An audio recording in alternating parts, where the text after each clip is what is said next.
अस्सलाम वालेकुम दोस्तों, मैं हूं मेहताब अहमद और आप देख रहे हैं इस वक्त मेरा यूट्यूब चैनल। दोस्तों, ये 10 अप्रैल 1988 की एक सुबह है और यहाँ रावलपिंडी और इस्लामाबाद में लोग मामूलात ज़िंदगी में मसरूफ़ हैं। अचानक ज़ोरदार धमाके ने लोगों के कान खड़े कर दिए हैं और हर कोई ख़ुद को किसी महफूज मकाम पर मुंतकिल करने की सोच रहा है। पहला ख्याल ज़हन में यही है कि पाकिस्तान पर जंगी हमला कर दिया गया है। ताहम थोड़ी ही देर में खबर अनन फानन दोनों शहरों समेत पूरे मुल्क में फैल चुकी है कि रावलपिंडी शहर में वाक़या ओजड़ी के मकाम पर अस्ता डिपो में नामालूम वजूहात की बिना पर आग भड़क उठी है और इस वजह से धमाका खेज़ मवाद, रॉकेट, मिज़ाइल वगैरह ख़ुद ही इधर उधर फायर होने लगे हैं। जी हाँ दोस्तों, मैं बात कर रहा हूँ आज से 35 बरस कबल होने वाले ओजड़ी कैंप हादसे के बारे में। दोस्तों, ओजड़ी कैंप रावलपिंडी और इस्लामाबाद के संगम में वाक़या फैज़ाबाद के मुकाम के करीब ही वाक़या है और वहाँ 1988 में अफ़गानिस्तान जंग के दौरान अमेरिकन असला भी महफूज किया गया था। दोस्तों, मालूमात के मुताबिक ये असला अफ़गानिस्तान में मौजूद अमेरिकी हताबी इस वक्त रूस के ख़िलाफ़ इस्तेमाल करते रहे थे और इस वक्त रूस अफ़गानिस्तान से शिकस्त खुर्दा होकर वापसी की राह देख रहा था। दोस्तों, इत्तलात के मुताबिक ये असला चूँकि अमेरिकन था और इसको बाकायदा मिलिट्री ऑडिट के बाद वापस अमेरिका ले जाना था, तो दोस्तों असला डिपो में आग भड़क उठने से रॉकेट दोनों शहरों में फायर हो रहे थे। हर तरफ अफरा तफरी का समा था और ज़राए मवासलात और बिजली का निज़ाम भी इस तबाही की वजह से मुअत्तल हो चुका था। दोस्तों, चकलाला में बैनुल-अक़वामी परवाज़ों को मुअत्तल कर दिया गया था और हवाई अड्डे को भी बंद कर दिया गया था। दोस्तों, ओजड़ी कैंप से कई किलोमीटर दूर ऐवान सदर के बाहर भी जाकर कई रॉकेट गिरे। दोस्तों, इन दिनों जुमा की छुट्टी होती थी, तो इस दिन यानी इतवार के दिन भी स्कूल और दफातर खुले हुए थे।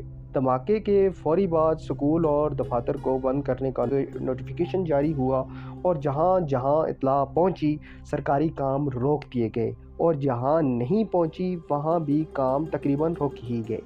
दोस्तों, ज़ख्मियों के जिस्मानी अज़ा तकरीबन उड़ गए थे और उनके जिस्म बुरी तरह से झुलस गए थे। अस्पतालों में तिल धरने की जगह भी ना मिल रही थी।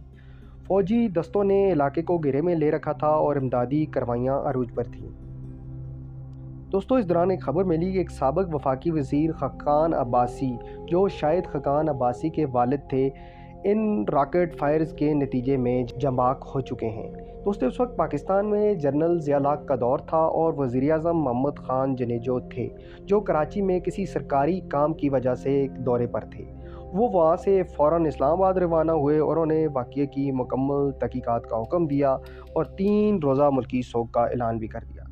दोस्तों, 10 अप्रैल की शाम को जब आग पर काबू पा लिया गया, तो इसके बाद कौमी असम्बली के इजलास में इंसाफ और पार्लिमानी अमूर के वफाकी वज़ीर वसीम सजाद ने इजलास मुलतवी होने से कबल एक बयान पढ़ कर सुनाया।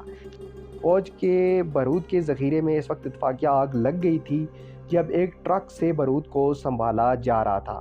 ट्रक में आग भड़की तो इसने पूरे ज़ख़ीरे को अपनी लपेट में ले लिया, जिसकी वजह से ये हादसा रुनवा हुआ।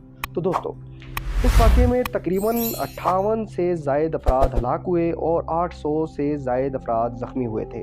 मौका पर मौजूद जवानों ने आग पर काबू पाने की कोशिश की, मगर वो कोशिश बेसूद रही और नतीजे में बहुत सारे धमाके हुए।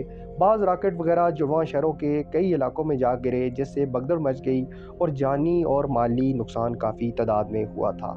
दोस्तों, ज़िया उल हक इस वक्त एक कुवैती दौरे पर थे। उन्होंने वापसी के बाद फौरी तौर पर आला सतह की इंक्वायरी का हुक्म दिया था और इस बात पर बरहमी का इज़हार किया कि आबादी वाले हिस्से में इस कदर हसास असला नहीं होना चाहिए था।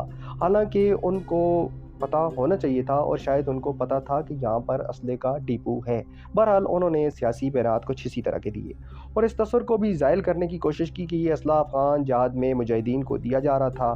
ताहम इन दिनों एक अमेरिकी टीम भी पाक फ़ौज की मामनत के लिए रावलपिंडी में मौजूद थी, जो बच जाने वाले असला को ठिकाने लगाने में इनकी मदद फराहम कर रही थी। बाकी आप सोच सकते हैं कि क्या ये बयान दुरुस्त था कि ये असला मुजाहिदीन को फराहम किया जा रहा था या नहीं। दोस्तों, ये बात तो फ़ौजी ज़राए से भी बाद में कन्फर्म हो गई। ये असला अमेरिका ने दुनिया भर से ख़रीद कर और कुछ खुद फराहम करके यहाँ जमा किया हुआ था और ऐसा मरहूम जनरल हमीद गुल साहब ने भी एक बयान में फरमाया था। दोस्तों कुछ सरकारी इत्तलाहात के मुताबिक यहाँ बड़े पैमाने पर खुर्द-बुर्द के इल्ज़ामात भी थे, जिनकी वजह से यहाँ पर ख़ुद ही ये धमाके करवाए गए और बाद में इनको हादसे का रंग दिया गया। बहरहाल ये गैर सरकारी इत्तलाहात थी, ये दुरुस्त हो भी सकती हैं और नहीं। दोस्तों कुछ इत्तलाहात के मुताबिक कुछ ज़रूरी असला वहाँ से पहले ही हटा दिया गया था, जो बाद में पाकिस्तान को किसी जंगी हिकमत अमली में काम आ सकता था, और बाकी में धमाके वगैरह करवाए गए ताकि शवाहिद मिटाए जा सके। ताहम ये इत्तलाहात भी गैर सरकारी थी, तो ये हो सकता है इनमें सच्चाई हो और नहीं भी। ताहम दोस्तों इस वाक़े के नतीजे में इस्लामाबाद और रावलपिंडी में बेपनाह जानी और माली नुकसान हुआ, और इस पर आज तक कोई वाज़ेह राय या वाज़ेह रिपोर्ट सामने नहीं आ सकी और कोई वाज़ेह मौक़िफ़ भी सामने नहीं आ सका। ताहम जो भी मालूमात सामने आई उसमें तज़ाद पाया जाता है। दोस्तों ये थी मेरी आज की वीडियो। उम्मीद है मेरी वीडियो आपको पसंद आएगी।